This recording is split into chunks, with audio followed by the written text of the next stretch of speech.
हे hi students, क्या आप परेशान हैं कि आपने अभी तक कोई भी चीज़ या कोई भी फील्ड चूज़ नहीं की कि आपको लाइफ में एग्जैक्टली करना क्या चाहिए, कहाँ जाना चाहिए, कौन सी फील्ड में जाना चाहिए, कौन सा करियर चुनना चाहिए? क्या आप कंफ्यूज हैं? डरने की कोई ज़रूरत नहीं है। ये जो ऑडियो रिकॉर्डिंग मैंने अभी बनाई है उसको ध्यान से सुनना। यकीन मानिएगा, मैं भी आपकी तरह ही था। मुझे कुछ नहीं पता था, बिल्कुल भी नहीं पता था ग्रेजुएट होने के बावजूद कि मुझे एग्जैक्टली लाइफ में करना क्या चाहिए। लेकिन आपको डरने की भी ज़रूरत नहीं, क्योंकि मैं भी आपकी तरह हूँ। उसके बावजूद भी आज आपके सामने हूँ, एक कोच, एक ट्रेनर के तौर पे आज मैं आपके सामने खड़ा हूँ। इसका कारण एक ही है कि मुझे पता नहीं था कि मैं क्या करूंगा या क्या करूं, लेकिन इतना पता था कि मुझे कुछ ना कुछ करना है। अगर ये सवाल आपके अंदर है कि मुझे लाइफ में कुछ ना कुछ तो करना ही है, तो यकीन मानिएगा, विश्वास रखिएगा अपने ऊपर, आप ज़रूर सक्सेसफुल हो जाएंगे। करना क्या है? आपके लिए मैंने रास्ता एकदम क्लियर किया है कि किस तरह से आप आगे बढ़े, एग्जैक्टली कैसे चुने, हमारे लाइफ के पाथवे हमें कैसे पता चलेंगे। हम ऐसे तो नहीं बैठ सकते कि भाई हाँ कुछ ना कुछ होगा, नहीं, बिल्कुल भी नहीं। एक्शन लेते रहना है, एक्शन लेते रहना है, एक्शन लेते रहना है। लेकिन एक्शन ले कैसे? इसीलिए आपका काम आसान करने के लिए आगे का पूरा ऑडियो ध्यान से सुनना, और वहाँ से ही आपको पूरा रास्ता मिल जाएगा कि एग्जैक्टली कि लाइफ में मुझे करना क्या चाहिए या किस तरह से मैं कर सकता हूँ। ध्यान से सुनना उसको। Thank you.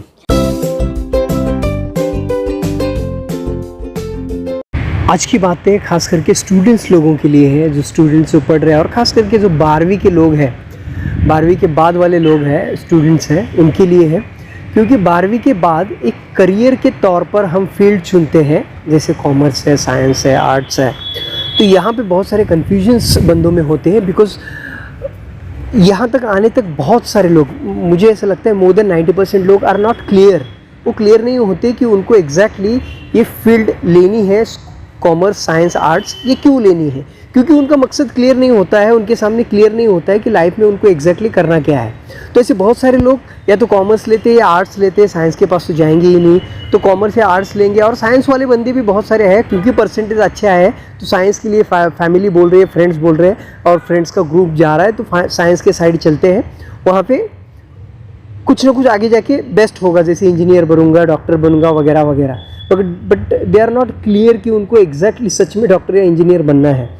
तो ऐसे 90% लोग हैं, स्टूडेंट्स हैं, जो कहीं ना कहीं जाके ग्रेजुएशन तक कन्फ्यूज ही रहते हैं, और उनके लिए कोई डरने की या घबराने की बात नहीं है। I am one of them, मैं उनमें से एक हूँ। लेकिन आज एक अनंत घाणेकर मेरा नाम है, मोटिवेशनल स्पीकर हूँ मैं। स्टूडेंट्स के लिए कॉलेज में जाकर स्कूल्स एंड ट्यूशन्स में जाकर एम्पावर करने की कोशिश करता हूँ स्टूडेंट्स लोगों के। क्योंकि ये कोई गलती नहीं है, ये कोई मैं बोल सकता हूँ कोई क्राइम नहीं है कि आपने कुछ चीज़ें सोची नहीं। क्योंकि कोई भी चीज़ अपनी ज़िंदगी के बारे में, एटलीस्ट खुद के ज़िंदगी अच्छी बनाने के बारे में सोच नहीं सकता, ऐसा नहीं हो सकता। लेकिन माहौल ही ऐसा बनता जाता है, आज करेंगे कल करेंगे, और वो एज वैसा होता है। तो उसमें कोई घबराने की बात नहीं है। खास करके जो 12वीं के बाद वाले स्टूडेंट्स लोग हैं, उनको जिनको क्लियर नहीं है अभी तक कि एग्जैक्टली मुझे करना क्या है, और बहुत सोच रहा हूँ, समझ रहा हूँ, फिर भी क्या करूँ ये समझ में नहीं आ रहा है, तो कंफ्यूज होने की ज़रूरत नहीं है। जहाँ पे भी आप जैसे भी चल रहे चलते रहिएगा। लेकिन ये कुछ चीज़ें मैं आपके साथ शेयर करना चाहता हूँ।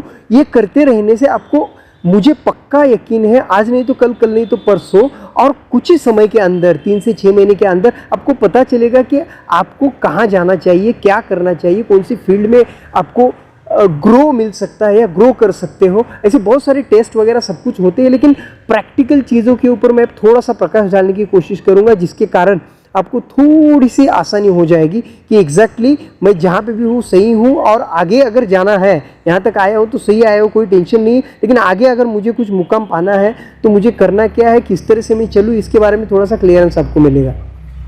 तो सबसे पहली चीज़, अगर 12वीं के बाद वाले बंदे हैं, इफ़ यू आर 18 कंप्लीटेड, तो आप खास करके, मुझे ऐसा लगता है, आपको जॉब पकड़ना चाहिए। पार्ट टाइम पकड़ो। अभी यहाँ जॉब की मैं बात करता हूँ ना, तब it is not about money और समथिंग। मैं ये पैसा कमाने के लिए, पैसा कमाते हो, बाय प्रोडक्ट मिलता है, और दैट इज़ रियली बेस्ट, क्योंकि आपका खर्चा आप उठा सकते हो। दैट इज़ एक बहुत अच्छी चीज़ है वो। लेकिन मैं जॉब के लिए बोल रहा हूँ आपको, तो इसका मतलब ये नहीं कि आप कमाने शुरू हो जाओ। अपना कमाना शुरू करते हो तो बहुत ही बेस्ट बात है, लेकिन जॉब पे जाना इसलिए ज़रूरी है क्योंकि जहाँ पे भी आप जाओगे, जॉब पे क्या करोगे मुझे नहीं पता, कौन सा भी जॉब करोगे मुझे नहीं पता। आपने ऑफिस में जॉब पकड़ा या कोई किसी फ्रेंड के साथ जॉब पकड़ा या जो भी कुछ कर रहे हो, वहाँ पे ना उस जॉब को पकड़ के बैठने से अच्छा है लर्निंग के ऊपर फोकस करना शुरू कर दो कि वहाँ ऐसी क्या चीज़ है जो आपको सीखने में खास इंटरेस्ट लग रहा है, मज़ा आ रहा है, या ये चीज़ थोड़ी सी यूनिक है, ये काम तो ठीक ठाक है, ओके है, जो मुझे लगता है वैसा चाहिए था वैसा नहीं है, लेकिन ये एक दो चीज़ें हैं जो बहुत बढ़िया है, उनके ऊपर फोकस करो। तुम 6 महीने काम करते हो, 8 महीने मुझे उससे लेन देन नहीं है, 1 महीना करते हो मुझे उससे लेन देन नहीं है। वहाँ से अगर 100 काम आपके सामने दिखते हैं जो लोग अलग अलग कर रहे हैं, आप कर रहे हो, तो 100 काम में से मुझे ऐसे लगता है तो 1 तो 2 काम ऐसे रहेंगे जो शायद आपको आपके अंदर इंटरेस्ट क्रिएट करेंगे उनको अट्रैक्ट करने के प्रति। तो पहले तो काम इसलिए ढूंढो क्योंकि आपको कुछ जनरल नॉलेज, कुछ नॉलेज एक्वायर करना है। तो कुछ भी नॉलेज हो, अभी ये मत सोचो कि मैं साइंस में हूँ तो फिर बैक ऑफिस में प्यून का काम करूँ तो वहाँ से क्या मिलेगा, पता नहीं, वो सोचना ही नहीं है। जस्ट करते जाओ, जो भी आप कर रहे हो उससे कुछ मिल रहा है तो वेल एंड गुड, नहीं तो फिर जैसे बहुत सारे बच्चे हैं वो क्या करते हैं, जैसे कॉमर्स में कोई है जिसको सीए वगैरह आगे बनना है, तो अभी से सीए के 15-18 कंप्लीट भी नहीं है, फिर भी क्योंकि एक्सपीरियंस चाहिए इसके लिए सीए के पास काम कर रहे हैं, कोई अकाउंटेंट के पास काम कर रहा है, कोई बिल्डर के पास काम कर रहा है जिसको रियल्टी में इंटरेस्ट है। तो इस तरह से कहीं पे भी अभी आपका इंटरेस्ट भी उस साइड नहीं है लेकिन आपको जॉब मिल रहा है, वहाँ पे काम करते जाओ और कुछ ना कुछ सीखने की कोशिश करो। आपको ऐसा लगता है 1-2 महीना करके कि यार ठीक ठाक पगार भी ठीक है मिल रहा है, 2-4-5 हज़ार मिल भी रहा है, लेकिन यहाँ कुछ मज़ा नहीं आ रहा है, तो दूसरा ढूंढना शुरू कर दो। कोई टेंशन नहीं, मैं आपको बोल रहा हूँ, दूसरा ढूंढना शुरू कर दो। और आपको ऐसा लगता है कि भाई यहाँ ये जॉब है, थोड़ा सा चैलेंजिंग लग रहा है, अच्छा लग रहा है, वहाँ जाओ, चले जाओ, यहाँ से रिजाइनिंग दो, वहाँ चले जाओ और वहाँ पे रहो। वहाँ पे कोई चीज़ आपको अच्छी लगती है तो करते जाओ। लेकिन मैं बोल रहा हूँ इसलिए हर 2 महीने बाद जॉब चेंज मत करो। एक जगह पे कुछ भी कंफ्यूजन, फिर भी 1-2 बार करने के बावजूद, जॉब स्वाइप करने के बावजूद अगर कंफ्यूजन हो रहा है तो एक जगह टिके रहो भाई, कोई बात नहीं है। इसका मतलब है आपका मेंटल स्टेबिलिटी नहीं है, जॉब में कोई प्रॉब्लम नहीं है, आप मेंटल स्टेबिलिटी ढूंढ नहीं पा रहे हो, क्रिएट नहीं कर पा रहे हो, लेके नहीं आ पा रहे हो, तो कोई बात नहीं। 6 महीना अभी आपने अपने आप को कंफर्म करो कि भाई तीसरा जॉब ये है, तो अभी इतना यहाँ से हटने का नहीं, 6 महीने मुझे अपने आप को देने, यहाँ पे देखते कुछ निकलता है। और मुझे पक्का यकीन है वो 6 महीने में जाते जाते आपको कुछ ना कुछ ऐसी चीज़ मिल जाएगी जहाँ से आप अट्रैक्ट हो जाओगे और वहाँ पे लर्निंग आपको बहुत सारा मिलेगा। तो लर्न करने के लिए जॉब पकड़ना चाहिए। पहले तो जॉब पकड़ो। और क्यों? क्योंकि आपके पास हाफ टाइम, फुल टाइम आपकी मर्जी है, जैसा भी है, आपको जो भी टाइम मिलता है वैसे टाइम में आप कहीं पे भी चिपक जाओ, लेकिन चिपक जाओ। मेरा कहने का मतलब यही है। पहली चीज़, जॉब ढूंढो, काम करना शुरू कर दो। पापा क्या, अगर किसी का बिजनेस है पापा का, तो पापा के हाथ के नीचे जाते हो, लेकिन ईमानदारी से। पापा का है इसलिए मजे मस्ती नहीं, ईमानदारी से 2 घंटा भी पापा को बोलो भाई मैं 4 घंटा है मेरे पास लेकिन मैं 2 ही घंटा का, इट इज़ ओके। जितना देर आपको ईमानदारी से फोकस्ड होके काम करना है उतने टाइम ही करो, कोई टेंशन नहीं। उसका फिर आपको 500 रुपये मिलता है, 1000 रुपये मिलता है, डजेंट मैटर। समझ रहे हो आप? तो इस तरह से जॉब के ऊपर पूरा फोकस करना है और वहाँ से लर्निंग के ऊपर ज़्यादा फोकस होना चाहिए कि क्या लर्न कर रहा हूँ। और आपके बंदे ने, आपके पास कोई, वहाँ पे बहुत सारी चीज़ें आपको एक कंपिटेंसीज पता चलती है कि मार्केट में चल क्या रहा है, बिजनेस स्ट्रेटजीज पता चलती है कि बिजनेस किस तरह से चल रहे हैं, क्या हो रहा है। और जो जॉब कर रहे हैं 8-8, 10-10 घंटा, उनकी मेंटेलिटी पता चलती है कि इनके हालात क्या है। तो आपको ऑटोमेटिकली आपकी मेंटेलिटी वैसी बननी शुरू हो जाती है। तो कभी अगर आगे जाके अच्छा जॉब आपको मिल भी गया, वहाँ प्रेशर भी आया, तो आपको कुछ ज़्यादा टेंशन होता नहीं है। क्यों? क्योंकि आपने ऑलरेडी यहाँ प्रेशर में काम किया है या लोगों को करते हुए देखा है, तो आपको थोड़ा सा अंदाजा है। यही तो एक्सपीरियंस लेके सीखना है इन लोगों से और फिर अपनी ज़िंदगी में अप्लाई करना है। समझ रहे हो? तो सबसे पहले जॉब के ऊपर अपना कॉन्सेंट्रेट करना है। 12वीं के बाद जैसे भी आप जाते हो तो आगे पार्ट टाइम, जो भी टाइम, 1 घंटा, 2 घंटा, 3 घंटा, 4 घंटा, ऐसे बहुत सारे जॉब अवेलेबल है मार्केट में, जो आप 1 घंटा, 2 घंटा, 3 घंटा करके अपना प्लानिंग कर सकते हो। और साथ ही साथ कुछ कोर्सेस मैं आपको बोलता हूँ, वो कोर्सेस आपको ज़रूर करने हैं, जैसा भी आपको वक्त मिले, जैसा भी आपका बजट हो उस बजट में। लेकिन ग्रेजुएट होने के पहले अगर ये कोर्सेज करते हो तो आपके लिए बहुत बेहतरीन है। जॉब में लगने से पहले ये कोर्सेज आपको करने हैं। आपका बजट है, जिस तरह से आपको पॉसिबल है उस तरह से करना, लेकिन करना ज़रूर। ये लाइफ में ये स्किल्स आपको बहुत ही ज़्यादा ज़रूरी है। और लाइफ में जिस भी काम के लिए आप जाओगे वहाँ ये हर जगह आपको ज़रूरी स्किल रहेंगे। तो वो स्किल्स क्या है, कौन से कोर्सेस है जहाँ से आपको स्किल एक्वायर कर सकते हो, सीख सकते हो। पहला कोर्स आपको करना है वो है कम्युनिकेशन स्किल। बोलते कैसे हैं। आपको थोड़ा सा उटपटांग लगेगा कि यार बचपन से 3 साल की उम्र से हम बोलना स्टार्ट कर दिए, लेकिन बोलना तो स्टार्ट कर दिए, लेकिन हमें पता नहीं कि एग्जैक्टली बोलना कैसे है। ये सीखना बहुत ज़रूरी है, क्योंकि हम अपने सर्कल से बाहर निकलते हैं, मतलब अपना कंफर्ट जोन, अपना घर, अपना गांव, अपना तालुका, अपना डिस्ट्रिक्ट से बाहर निकलते हैं और अपने करियर के लिए बाहर निकलते हैं। तब जब लोगों से मिलते हैं वहाँ की बातें करना अलग होता है, अपने घर के लिए अपने दोस्तों के साथ बातें करना अलग होता है। तो प्रोफेशनल बातें किस तरह से की जाती है, या क्या कम्युनिकेशन स्किल क्या होता है, किसी के साथ बात करें तो किस तरह से करें, ये सब चीज़ें सीखनी मिलती है उसमें। इसलिए कम्युनिकेशन स्किल आपको करना ही है। दूसरा जो कोर्स आपको करना है वो है फाइनेंशियल मैनेजमेंट, मनी मैनेजमेंट।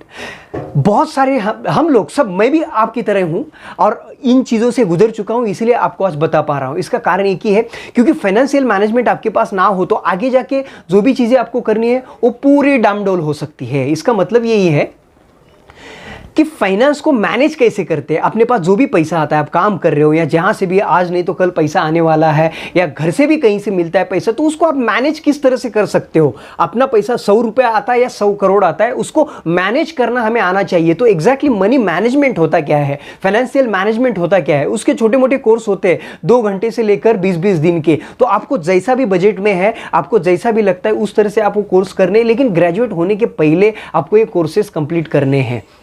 तीसरा कोर्स है टाइम मैनेजमेंट। टाइम मैनेजमेंट के ऊपर भी बहुत, हम अपना वक्त कहाँ गुजारते हैं और कहाँ गुजारना चाहिए, हमें किसी को अगर हमने वक्त दिया तो उसका पालन कैसे करना चाहिए, किस तरह से हम अपने लाइफ में, सबके पास 24 घंटे होते हैं, लेकिन सबके पास 24 घंटे होने के बावजूद भी कोई बहुत बड़ा श्रीमंत है या कोई बहुत ज़्यादा रिच है, कोई बहुत पुअर है, बहुत गरीब है। ऐसा क्यों? जो रिच है उसके पास भी 24 घंटा है, जो गरीब है उसके पास भी 24 घंटा है। तो ये टाइम के डिफरेंस के कारण ही ये पॉसिबल होता है। अगर 24 घंटा सबके पास है तो एक के पास बहुत ज्यादा संपत्ति, एक के पास बिल्कुल भी कुछ नहीं, एक बहुत बड़ा ज्ञानी है तो एक बिल्कुल भी डफ है। ऐसा क्यों होता है? एक 90% 80% लाता है उसी 12 महीने के टाइम में, और एक है जो मरते मरते पास होता है 35-40% पे। ऐसा क्यों होता है? तो ये टाइम मैनेजमेंट में आपको सिखाया जाएगा। तो ये टाइम मैनेजमेंट की किस तरह से अपने टाइम को मैनेज करें, ये आपको वहां से सीखने मिलेगा, इसलिए ये कोर्स करना है। और चौथा और most important, personality development. Personality development में आपको बहुत सारी चीजें सीखनी मिलती है कि आपने आपको प्रेजेंट कैसे करना है, अपना खुद का गुडविल कैसे बनाना है, अपना खुद का नाम कैसे बनाना है, एक्चुअली पर्सनल आइडेंटिटी कैसे बिल्ड करनी है। पर्सनालिटी का मतलब होता है पर्सनल आइडेंटिटी, मतलब खुद की पहचान किस तरह से बनानी है मार्केट में। ये बहुत सारी चीजें उसमें सीखने मिलती है। तो इसलिए ये 4 कोर्सेज मैं फिर से रिपीट करता हूं, ग्रेजुएट होने के पहले, काम पे लगने के पहले अगर ये 4 कोर्सेज करते हो तो बहुत बढ़िया है। पहला है कम्युनिकेशन स्किल, दूसरा है financial management and money management, तीसरा है टाइम मैनेजमेंट, और चौथा है पर्सनालिटी डेवलपमेंट। और साथ ही साथ दोस्तों, उसके साथ एक 4 आदतें हैं जो अगर आप समय समय पे अपने अंदर ढाल लेते हो तो बहुत बढ़िया है। ये 4 आदतें हमें अपने आप को लगानी पड़ेगी अगर हमें सक्सेसफुल होना है लाइफ में, अपने सपने को साकार करना है लाइफ में, और लाइफ में कुछ बेहतरीन करना है। तो बेहतरीन करने के लिए कुछ अच्छी आदतें हमारे अंदर डालना होता है, क्योंकि मैं हमेशा कहता हूं, एक अच्छा इंसान या सक्सेसफुल इंसान की व्याख्या क्या है? किसे कह सकते हैं हम सक्सेसफुल इंसान? अगर सक्सेसफुल इंसान को आप देखोगे, एक अच्छे इंसान को आप देखोगे, तो आपको कुछ चीजें नजर आएगी आपको। एक अच्छा इंसान क्या होता है, एक सक्सेसफुल इंसान क्या होता है? अच्छी सोच और अच्छी आदतों का पुतला। एक सिंपल भाषा में कहता हूं, अच्छी सोच और अच्छी आदतों का पुतला, वही है सक्सेसफुल और अच्छा इंसान। तो इसलिए अच्छी आदतें डालनी है। लेकिन एक स्टूडेंट्स होने के नाते मैं आपको एक बताना चाहता हूं कि ये 4 आदतों को जितने जल्दी हो सके हमें लगाना है। पहली आदत है बुक रीडिंग। बुक रीडिंग में हो सके तो मेरा ये मानना है कि जो लाइफ एजुकेशन वाली बुक है उसके ऊपर ध्यान देना। लेकिन कोई ऐसा जरूरी नहीं, आदत लगाओ। पहले कॉमिक बुक आपको पढ़ना अच्छा लगता है, शुरुआत करो। शुरुआत इंपॉर्टेंट है। कॉमिक बुक आपको पढ़ना अच्छा लगता है, कोई और बुक पढ़ना अच्छा लगता है, तो वो बुक पढ़ो जिसके कारण आपको एक आदत पहले बिल्ड हो जाएगी। बुक पढ़ने की आदत पहले लगाओ। चाहे हो सकता है छोटे छोटे बुकों से, और हंसी मजाक वाले, एंजॉयमेंट वाले कॉमिक बुक से आपको अच्छा लगता है तो वहां से शुरू करो। डिपेंड्स, आपके ऊपर है। लेकिन ये एक आदत हमारे अंदर डालनी है, धीरे धीरे करनी। पहले 5 मिनट ही पढ़ना शुरू कर दो। मैं तो बोलता हूँ पहले 2 मिनट ही पढ़ना शुरू कर दो। धीरे धीरे हो सकता है आपको आदत लगे, हफ्ता भर में 4-5 मिनट लगाना शुरू कर दो, या 1 पेज रीड करके सो जाओ, या पूरे दिन भर में 2 पेज पढ़ो, आपके ऊपर डिपेंड करता है, लेकिन बुक पढ़ना है, बस ये बात को ध्यान रखना। फिर कितने समय कितना वो आपको डिसाइड करना है आपके कैपेसिटी के हिसाब से। दूसरी आदत जो हमारे अंदर डालनी है वो है योगा एंड एक्सरसाइज। किसी तरह की भी करो, बहुत सारे यूट्यूब चैनल्स ऐसे हैं, बहुत सारे ऐसे बुक्स आते हैं जहां से आप देख सकते हो आपके लिए जो कंफर्टेबल हो।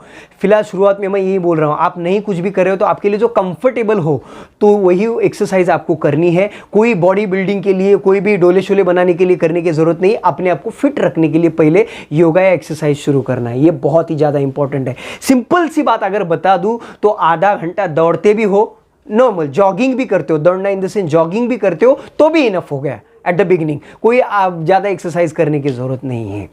तीसरी आदत है मेडिटेशन की। अभी मेडिटेशन क्या है कुछ लोगों को पता रहेगा। मेडिटेशन क्या होता है, आंखें बंद करो और सांसों पे ध्यान दो, सिंपल, इसी को मेडिटेशन करते हैं। कितनी देर बैठना है, 1 minute, 2 minute, 5 minute, 10 minute, 10 second, आपको डिसाइड करना है। डिसाइड आपको करना है, 1 मिनट बैठना है, 1 घंटा बैठना है, डिसाइड आपको करना है, आपके ऊपर डिपेंड है। तो मेडिटेशन लेकिन करना जरूरी है। मेडिटेशन में क्या करना है, सिंपल सी बात, लादी पे बैठो, कुछ भी लो, चद्दर चटाई कुछ भी लो, उसके ऊपर बैठो आराम से कंफर्टेबल होके, टेकना मत किसी भी चीज़ को पीछे से। हल्का सा प्रोसेस में बता देता हूँ। आंखें बंद करो और अपना ध्यान पूरा, अपना लक्ष्य पूरा सांसों के ऊपर लगाओ। जो सांसें अंदर जा रही है और बाहर आ रही है उसको देखना है सिर्फ, बाकी कुछ नहीं करना है, बाकी कुछ दिमाग में लाना ही मत, बाकी कुछ भी दिमाग में, इतना ही करना है। 1 मिनट बैठो, 10 सेकंड बैठो, आपके ऊपर डिपेंड करता है। ये एक तीसरी आदत है। चौथी आदत जो हमें लगानी है वो है personal diary maintaining. Personal diary ये बहुत एक क्रूशियल और अच्छी आदत है। आपने कुछ भी, आप आज मार्केट में गए थे तो आपने कुछ ऊट पटांग देखा या कुछ अच्छी चीज सीखी, कुछ किससे अच्छी चीज सुनी, अब नोट डाउन करो। हो सकता है आज नहीं तो कल नहीं तो परसों, परसों नहीं तो तरसों आपको ये काम आ जाए। कोई भी चीज हो, कुछ भी चीज, आज कुछ ऐसा इंसिडेंट आपके साथ हो गया जो आपको ऐसा लगता है कि लाइफ टाइम में कहीं ना कहीं ये मेरे काम की चीज है, तो लिख के रखनी चाहिए। जो जो इंपॉर्टेंट चीजें, या जैसे मैं आज ये सेशन आपके लिए ले रहा हूं तो उसमें से कुछ इंपॉर्टेंट चीजें आपको लगती है कि भाई ये 2-4 चीजें मेरे काम की है, राइट डाउन करो अपने डायरी में, ऊपर नाम डालो। भाई को आनंद घाणेकर, ये तारीख को आनंद घाणेकर जी का मैंने प्रोग्राम सुना तो उसमें से ये चीजें मुझे अच्छी लगी, तो वो चीजों के ऊपर फोकस करो और नोट डाउन करो। ये आदत बहुत ज्यादा जरूरी है, क्योंकि जो अच्छी चीजें हैं समय के साथ हम ना अच्छी भी लगती है, हम भूल भी जाते हैं। तो जब हमें वक्त लगते जो चीजें चाहिए वो मिलती नहीं है, इसलिए डायरी मेंटेनेंस बहुत ही ज्यादा जरूरी है। आपको एक चीज बता दूं, मेरे पास कम से कम 30 से 40 डायरियां हैं जब से मैंने करियर स्टार्ट किया है, तभी से 30 से 40 छोटी मोटी सब प्रकार की 30 से 40 डायरी है। तो मुझे जब भी कोई ऐसा स्पीच देना हो या कुछ भी तैयारी करनी हो तो मैं उन डायरियों से गो थ्रू करता हूं, तो मुझे कुछ ना कुछ चीजें मिल जाती है जिसके ऊपर मेरा पूरा सेशन बन जाता है 3 घंटे का।